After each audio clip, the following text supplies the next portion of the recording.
Genesis 4, verse 14, quote, "Behold, thou hast driven me out this day from the face of the earth, and from thy face shall I be hid.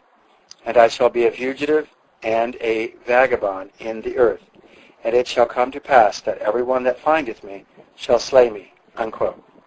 Behold, thou hast driven me out this day from the face of the earth, not from being upon the earth, or had chased him out of the world as a wicked man is at death, but from a quiet settlement in it, and from society and converse with the inhabitants of it.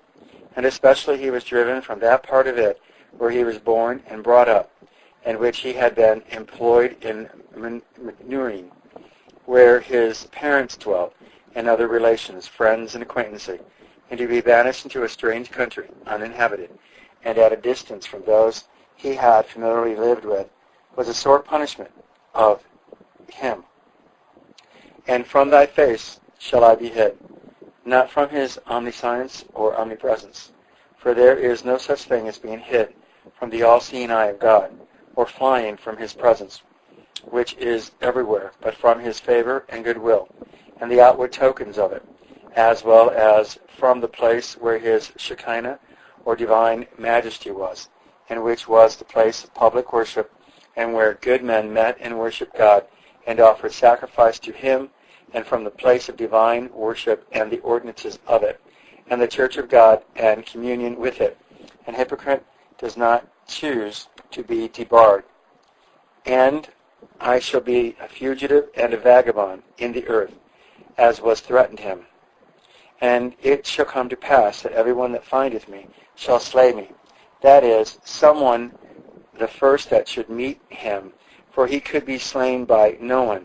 No odious he knew he should be to everyone, being under such marks of divine displeasure, that his life would be in danger by whomsoever he should be found, and this being near 130 years after the creation of man. See Genesis 4:25 and Genesis 5:3. There might in this time be a large number of men on earth, Adam and Eve procreating children immediately after the fall, and very probably many more besides Cain and Abel, and those very fruitful bringing many at a birth and often, and few or none dying. The increase must be very great. And we read quickly that this of a city being built. Genesis 4:17. Cain seems to be more afraid of a corporal death than to have any concern about his soul and the eternal welfare of it, or to be in dread and fear of an eternal death or wrath to come, though some think the words should be rendered in a prayer.